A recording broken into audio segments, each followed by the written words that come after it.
And welcome to part 2, Orthodontic Acceleration to Advanced Cases. On tonight's presentation, Pulse Vibration Technology in Orthodontics. I'm going to be your host and presenter. I'm Gary Brigham from Scottsdale, Arizona. I currently serve in the Clinical Advisory Board for Propel Orthodontics. I'm also on the Line Technology Faculty Advisory Board.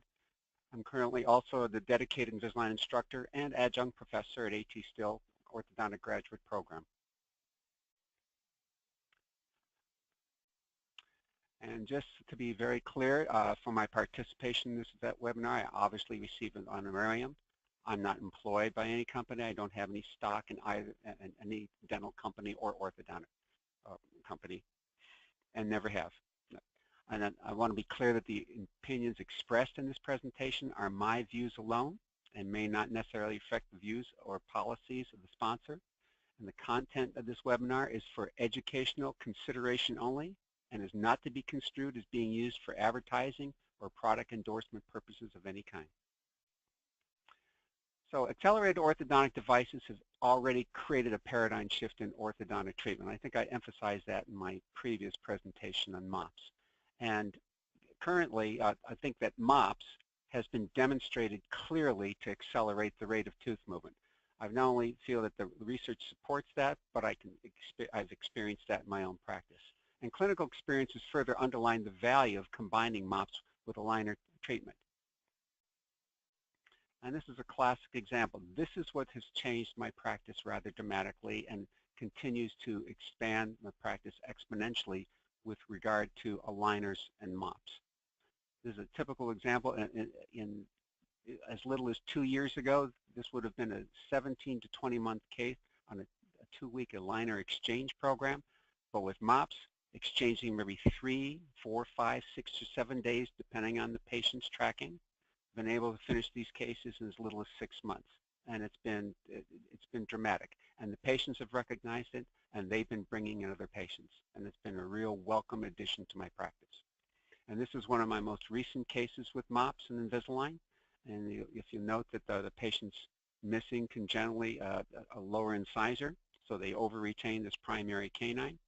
So the goal was to get rid of the canine, move the permanent canine backwards, and get the best possible front tooth relationship that we could.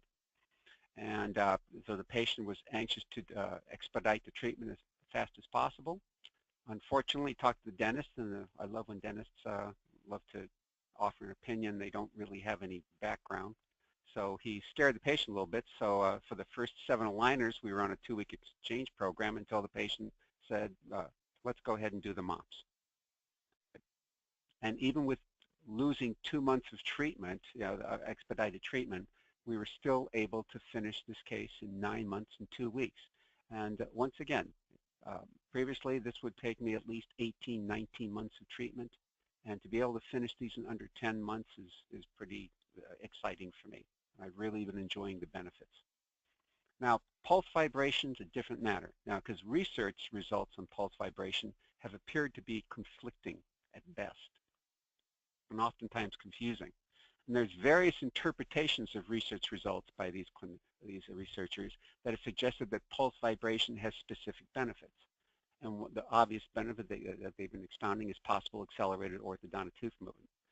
The one that I think has the greatest credence is improved aligner seating. There's also a possible non-pharmacological analgesic effect. And there also appears to be the potential for possible enhanced retention or retention programs with pulse vibration. So pulse vibration, according to the research, appears to mediate the impact on osteoclastogenesis through its capacity to stimulate osteocytes to release soluble factors. And that would make sense because osteocytes are the most abundant cells in bone. And specifically, osteocytes appear to be able to sense pulse vibration, and the osteocytes respond by producing soluble factors that initiate osteoclast activity. And osteocytes, when you look at them through a micrograph, you can see these lacunae that are situated with the osteocytes in place. But the osteocytes, from these osteocytes, radiate these little processes throughout these osteocytes. And these processes tend to have some critical importance according to research.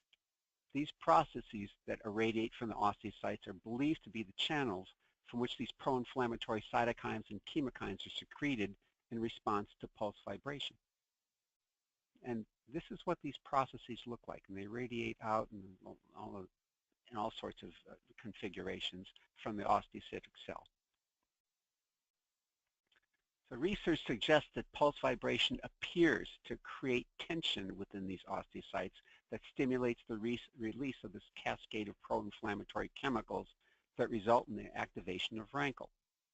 Rankle is receptor activator of nuclear factor kappa beta ligand, and I'll go into that in a little bit of detail very shortly. So osteoclastic activity is thus triggered via a release of osteoblast surface-bound rankle, which binds with the pre-osteoclast surface-bound receptor site, rank. And this is what initiates the osteoclastic process. So researchers definitively, back in the late 1990s, I think they definitively recognized that the rankle OPG release is the major signaling axis controlling osteoclast formation, activation, and survival. So this is the most important mechanism that underlines the purported benefits of pulse vibration technology. So in summary, pulse vibration appears to stimulate osteocytes. That's where it seems to have its impact. And accordingly, it produces cytokines and chemokines that cause osteoblasts to release rankle. Here's a schematic diagram of that. And once the osteoblast releases rankle, it seeks to find its receptor site in rank on these pre-fusion osteoclasts. Once this connection occurs, then these pre-fusion osteoclasts, which are mononucleated, they fuse and they become multinucleated osteoclasts, and it becomes a full-fledged osteoclast, which has now become activated. And it's the OPG that keeps everything in check, because it's the OPG that actually competes with the rank site to inactivate the rankle. And so this is why this osteoclastic activity doesn't go on forever. It's actually got a good checks and balances system between the rankle and the OPG complexes. So OPG is a cytokine, and that inhibits the differentiation of macrophages into osteoblasts and also regulates the resorption of osteoclasts. And this is the one cytokine that prevents excessive bone resorption by binding to rankle and preventing it from binding to rank. And this has a local effect, because I've gotten questions from orthodontists saying, what prevents all this from getting the bloodstream and starting to attack bone in other areas? It has a specific, limited regional effect, and OPG is largely responsible for ensuring that that occurs. So currently, the pulse vibration devices on the market are the one made by Accelerated, which is a low-frequency vibration device, and the V-Pro 5 by Propel, which is a high-frequency device. Accelerated comes in a very nice packaging box, and it's a very handsome-looking appliance, and it's got its plastic bite wafer. And it also has a monitor flash drive device so that you can measure compliance. And the activator that drives the device will deactivate after 18 months of 20-minute daily sessions, I think, to prevent from other patients from sharing the device. And according to the manufacturer, it requires 20 minutes per day as a recommended usage. So the manufacturer directs specifically that device be used for a continuous 20-minute session each day. And that's the manufacturer's directions on that low-frequency pulse vibration device. Now, for some patients, especially in my experience, and I want to emphasize my experience, 20 minutes here is apparently an eternity, because I haven't shared that success. Unfortunately, with low-frequency vibration devices used in my practice, the use of devices sometimes turn my relationship with many of my patients into a game of liar's poker. I never want to put patients on the spot because I'm a patient advocate. I don't even tell the patients I have a means of checking to see if they're wearing the device as directed. But the majority of my patients just failed to get their continuous 20 minutes. Couldn't believe that there'd be 10 minutes, 12 minutes, and when I approached them saying that I didn't think that according to the way their progress of the treatment was going, it didn't appear that they were getting their time in. Sometimes I looked supplies, but I never told them I had a specific way of telling them how I knew specifically. But now published studies have supported the effectiveness of low frequency vibration, and there's several of them. However, in the past few years, there's been studies that have shown, have claimed that they don't see any difference with low frequency vibration and fixed appliances. And at vibrations of 10 hertz and 20 hertz, they also found no difference.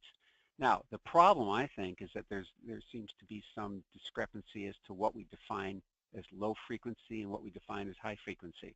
And if you go from one research program to another, it seems to be all over the place. So a researcher named Lala out of Harvard just arbitrarily said, well, why don't we just call low frequency anything under 45 hertz and high frequency anything greater than 90 hertz. So these more recent studies regarding the apparent ineffectiveness of low frequency and actually accelerating tooth movement may possibly, according to Lala, be explained by the relatively low vibrational frequency of the device, 30 hertz. Now, Yadov and his research associates have continued to follow this line of research, and they've, in a more recent article, demonstrated a significant decrease in osteoclast number and surface activity at a vibrational frequency of 30 hertz. Now, Rubinol, way back, way over 10 years ago, suggested that vibrational frequencies from this long range of 15 to 9, and they considered this low vibration, can be strongly anabolic, which is the exact opposite of what we're trying to do if we're trying to move teeth and accelerate tooth movement. So osteocytes, according to Law and his research associates, are able to sense low magnitude, high frequency vibration. Once again, now he's defining high frequency at a range of 20 to 90. So that's where this confusion comes in, and that's why it's confused a lot of practitioners.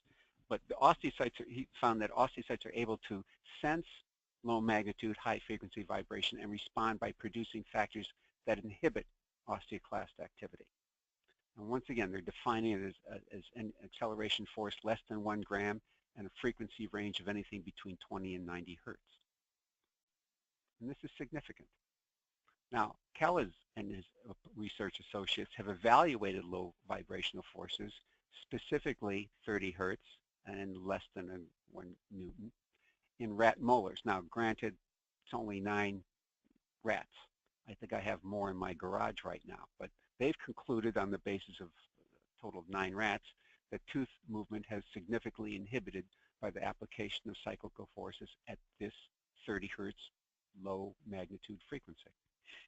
Now, I understand rats aren't people, but that's basically what we have to go on with either rats or cats or sheep in terms of trying to extrapolate what's actually happening in the clinic.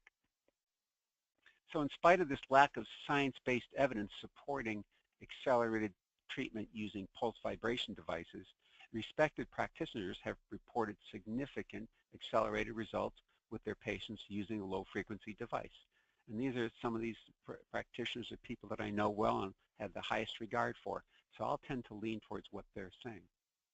And so I've tried these low magnitude frequency devices in my own practice. And naturally, just like with anything else that I've introduced to my practice, I start on very simple cases. And once again, in the olden days, this would have been a liner exchange of every 2 weeks. And once again, as I've always said in my Invisalign lectures, that the more Invisalign you do, the more aligners you start doing, because the more you begin to realize that you can do more with Invisalign. So I'm trying to incorporate smile arcs in all of my Invisalign cases and get a nice orthodontic arch form on these. So what used to be regarded as maybe only 20 aligners is turning into 40 aligners. So that's the basis of my actual interest in accelerated anything that would accelerate these programs. And once again, As little as 3 years ago, this would have been 20 months. And for me to be able to cut this treatment time in half and meet all of my objectives is rather personally exciting for me. And so naturally, as I began to get my toe in the water, I started seeing if I could challenge the patients with that presented with a little bit more difficult cases. So I'm using pulse vibration ensure aligner seating and to ensure excellent tracking, because that's the whole basis of getting success with aligner treatment. Once again, another 40 aligner case with a completely different approach with what I'm trying to do with these aligners. But once again, I'm trying to incorporate a nice smile arc and get good arch form and fill in those buccal corridors. And once again, in this particular case, I had to do 3 additional aligners to tighten up the contacts. But for me to be able to finish these cases in less than a year on a 7-day aligner exchange program using a low-frequency device, I found very satisfactory. And then I started doing things a little bit more aggressively. And in this case, you notice that she has some very significant gingival recession on this canine due to occlusal traumatism. So the objectives are the same, to improve the root position here, get the more orthognathical arch form here, and see if we can do something later on to improve this canine condition. So after 62 aligners, using a low-frequency device, exchanging every 7 days, we were able to finish in 16 months and 1 week. And then following the procedure, then we went ahead and sent her out for a pin procedure, which brought the gingival tissue down and improved this condition rather dramatically. And so this is changing everything in my practice and the way I view orthodontics now. And it's, like I said, because I have a significant aligner practice, this is huge for me. Now, Lala, out of Harvard, wrote a rather significant review paper on vibrational therapy effects, and he hypothesized that vibration may require significantly higher frequencies to affect consistently accelerated tooth movements. And so in this high-frequency vibration device, it's well over the 100 hertz, it's actually at 120 hertz, and 0.3 grams of force. Lithuanical and al. Has reported significant acceleration of canine retraction in 15 actual patients following first molar extractions using 125 hertz. Now, granted, they used electric toothbrushes, but this is significant because they were able to extract on both sides within the same mouth and apply the electric toothbrush at 125 hertz to only one of them, and found not only was there an increased tooth acceleration, but they also found there was a 3-fold increase in the IL-1 beta, which happens to be one of the cytokines that's associated strongly with osteoclast activity. So I find this to be highly significant research and interesting. And then Judix and Rubin back in 2010 claimed that bone morphology changes are significantly greater at 90 hertz than 45 hertz. So it's leaning towards actually validating the fact that perhaps this high frequency of vibration is possibly more significant in actually getting the results that we want to get with pulse vibration technology. Now, Alicani also in 2012 suggested that higher osteogenic effects are produced with higher vibrational frequencies, and he's been following up on that research. So obviously, having read the research, I embraced this high frequency vibration with the vPro 5. Now, Lala claims that research has demonstrated a higher rate of osteogenic activity at higher rates of vibration with a 5-minute per day application. So this too is significant. He further stated the most pronounced osteogenic effects of vibration seem to occur well above the 30 hertz vibrational frequency. Now, the high frequency pulse vibration device is not as elaborate as the low frequency. However, it's very utilitarian. It has its own device, has its own flash drive, it has a wall adapter, and it also has a usage summary software so that you can check on the patient compliance.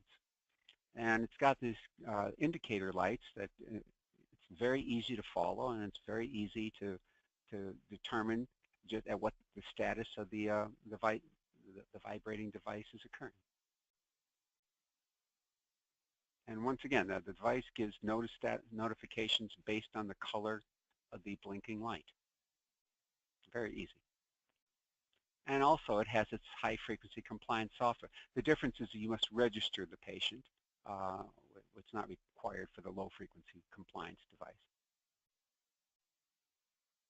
And the high-frequency device is recommended for improved aligner seating or reduced aligner lag.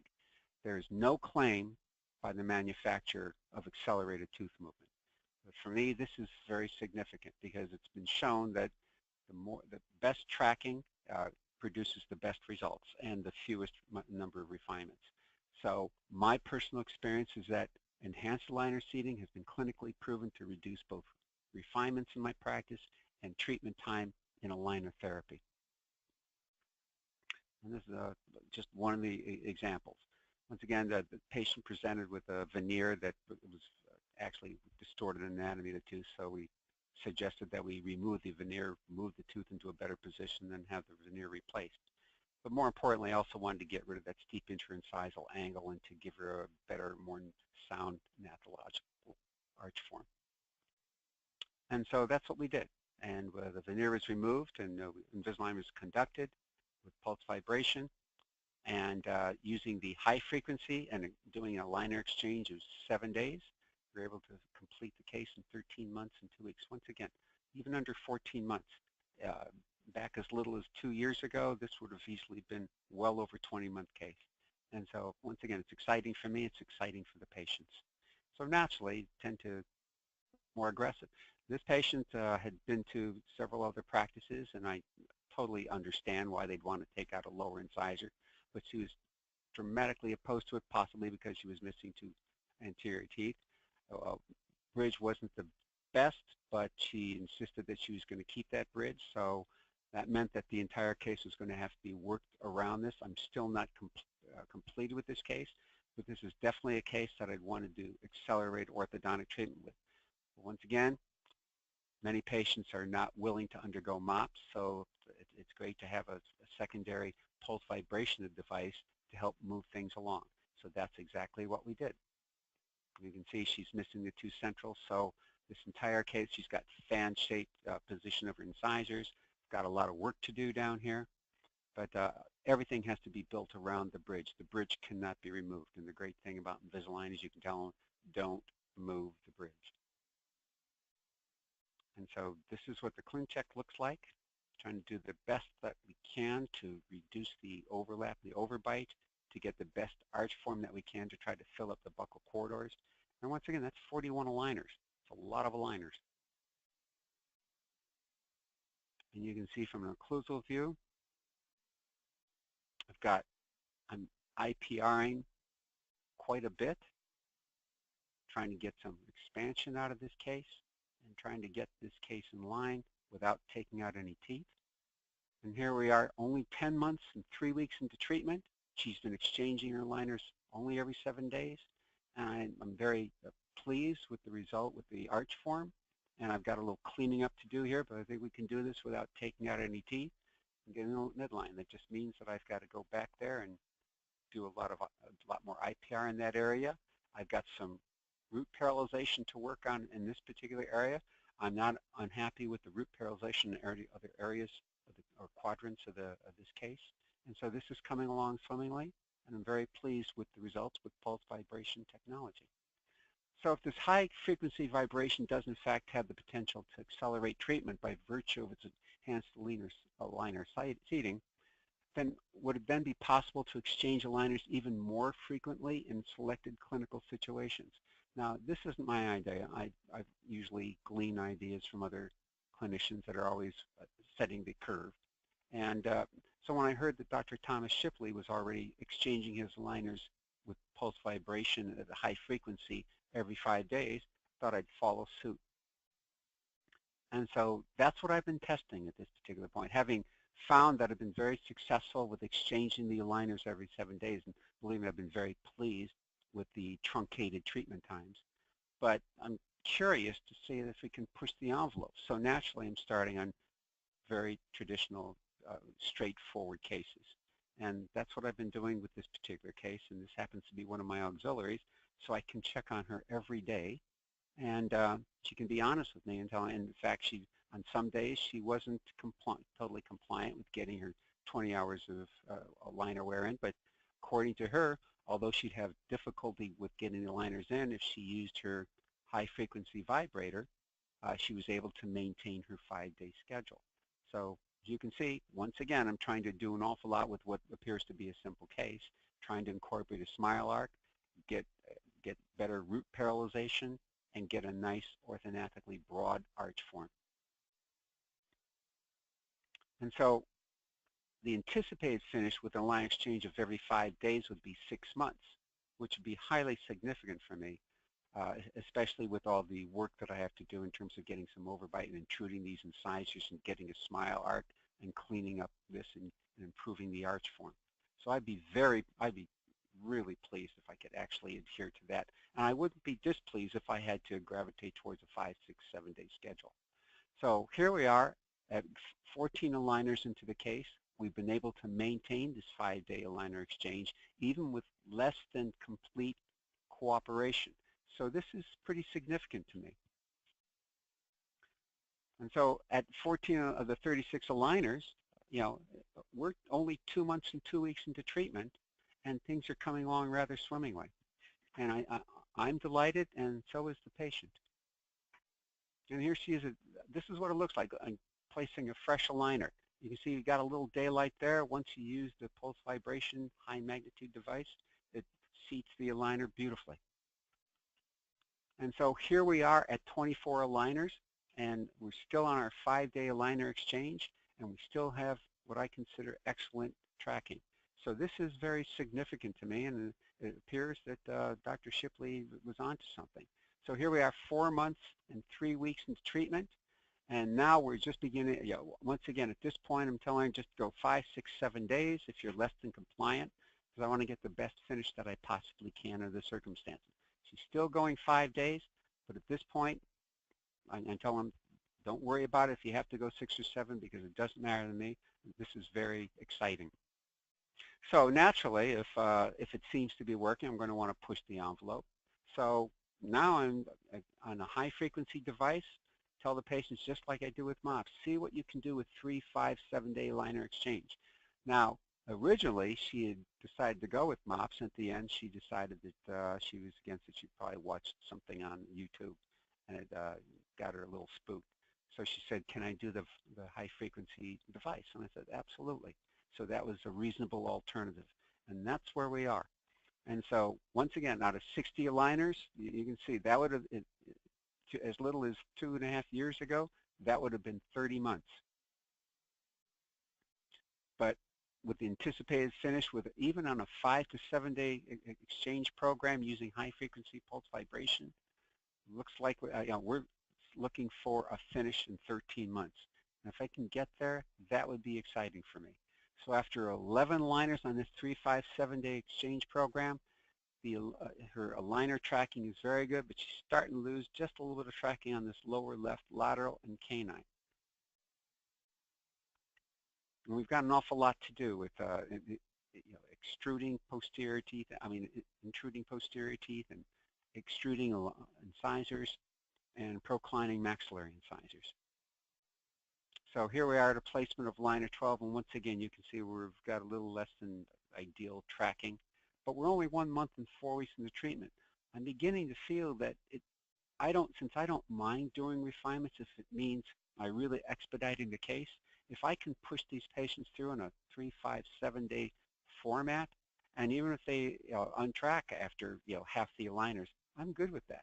Anything that I can do to expand my accelerated orthodontic program, because I really honestly believe that accelerated orthodontic treatment is the future of orthodontics. So with this new aligner pulse vibration treatment protocol, I think it's critical that that the patient demonstrates the capacity to identify good tracking before they leave the office. So that means even before we give them the device, we make sure that they understand what good tracking is, And after their first appointment, after they have the device, we go through this again to make sure that they understand that it's critical. We constantly emphasize that they must modulate their own treatment. I also tell the patients that if they're unsure of the tracking, then just simply call the office and take a photograph of it and send it to me and let me be the judge.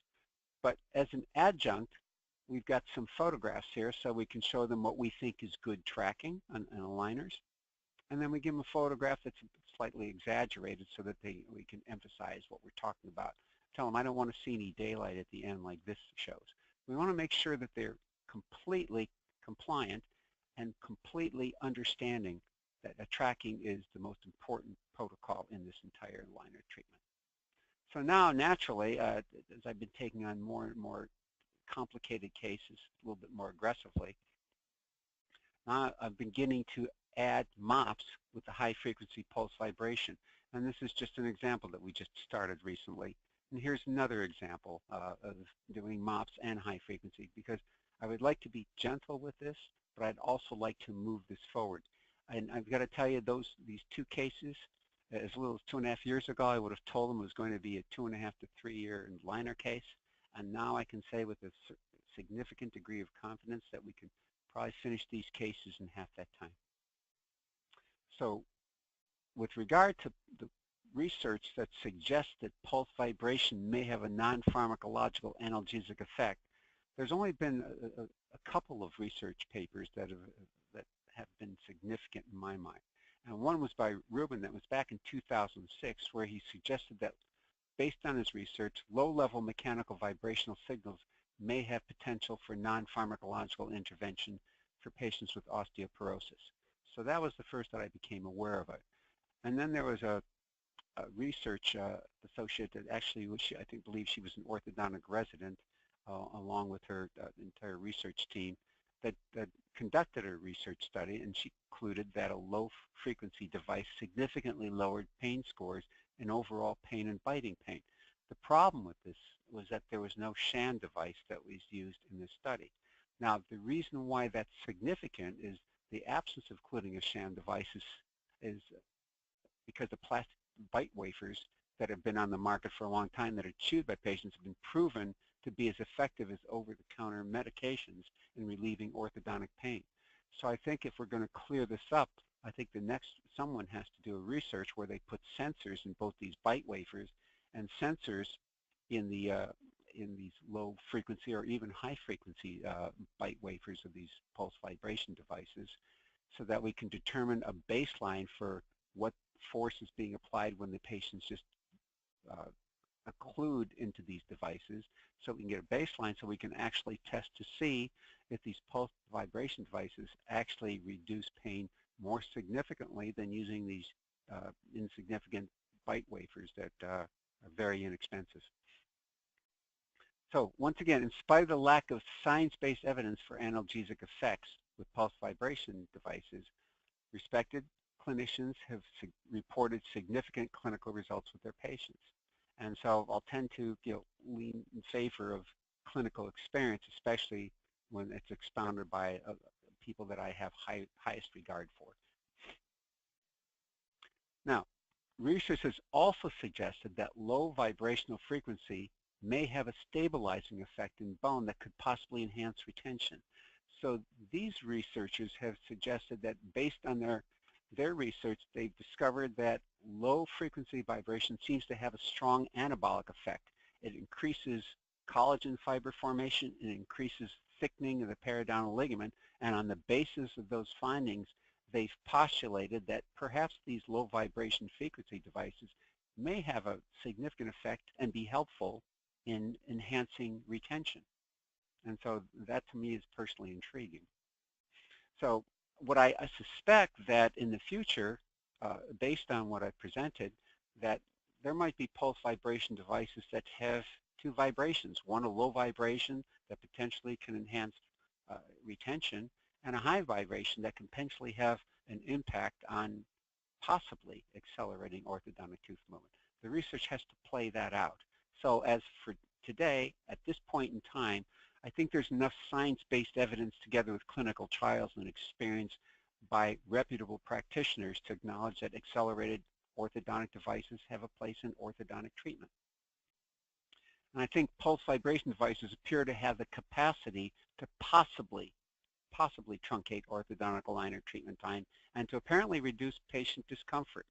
But their effectiveness in reducing aligner treatment time is solely dependent upon absolute patient compliance, which I struggle with constantly in my own practice, and possibly the frequency at which these devices actually vibrate.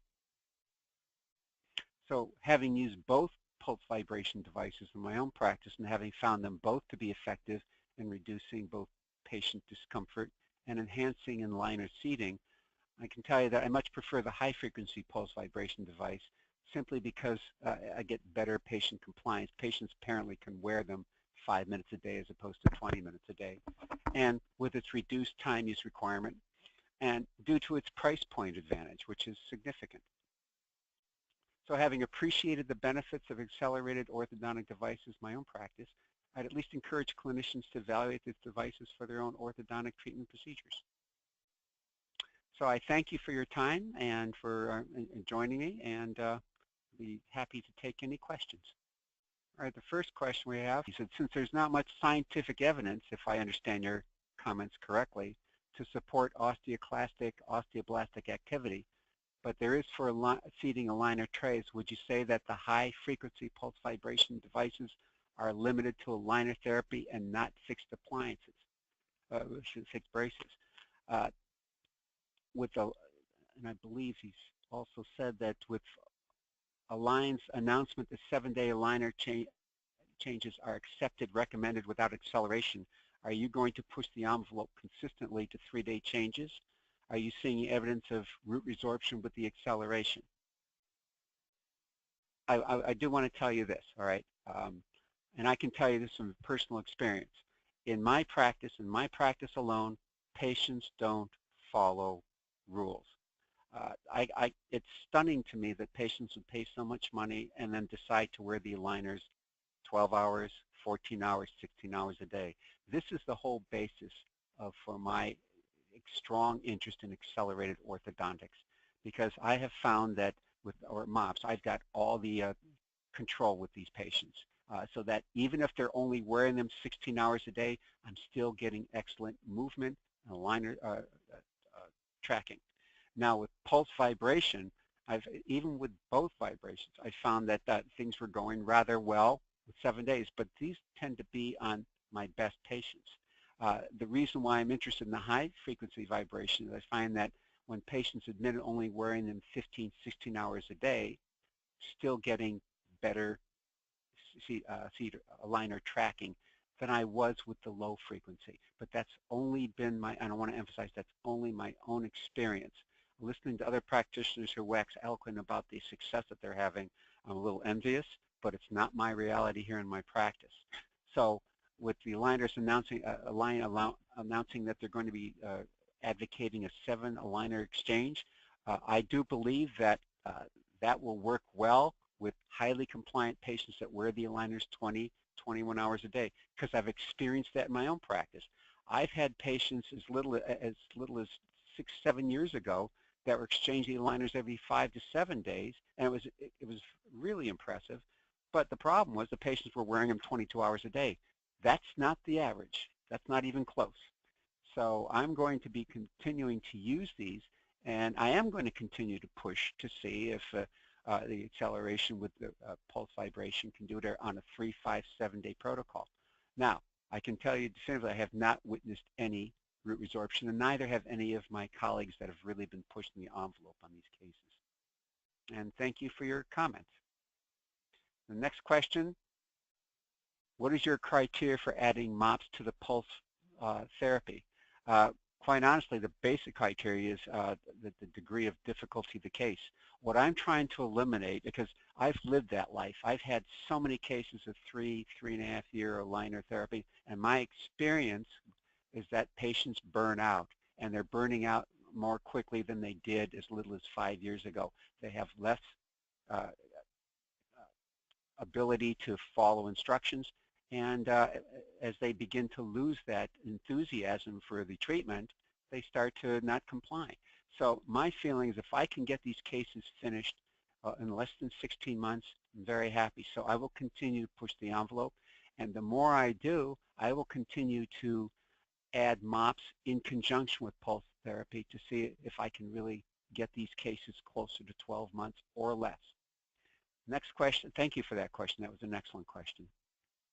Next question. Have you ever compared switching aligners at 7-day intervals without vibration versus switching aligners at 7 days with vibration? And the answer is yes, but this is the problem. It's difficult to get a patient to be exactly honest with how many hours per day they're wearing. And that's the only way to get true comparison with vibration plus 7-day intervals and 7-day intervals alone. I can tell you that, as I said, I'm a patient advocate. I never try to put patients on the spot. I never try to make them uncomfortable. I never try to be accusatory. And even when they're just totally being non-compliant, I just say, what can I do to be of service to you? And so that's the reason why is I tend to get better honesty. And that's when I say, well, I'm only able to do it 14 hours a day.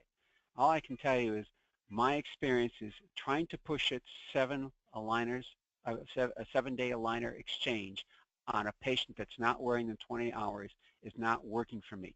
But I think it's because I'm trying to push the envelope with aligner therapy. It's a lot easier to conduct aligner therapy if you're not trying to put smile arcs into patients. Because if you're trying to put a smile arc, you have to use the Nicosia extrusion protocol, and that's automatically adding anywhere from 10 to 20 additional aligners. And that can really extend your treatment time unless you're doing some form of accelerated orthodontic treatment. And I don't care if it's not actually accelerating, if it's enhancing and tracking, that's good enough for me. Good to hear from you. Also, do you charge an additional fee if any one or both forms of treatment are used? Absolutely. I charge an additional fee for pulse vibration devices. I charge a separate fee for MOPS. And if they're doing them together, I will bundle that fee together. And that seems to wrap up the number of questions. They were all good questions. Thank you for attending. It's always a pleasure, and I look forward to meeting some of you in the future. Enjoy your evening.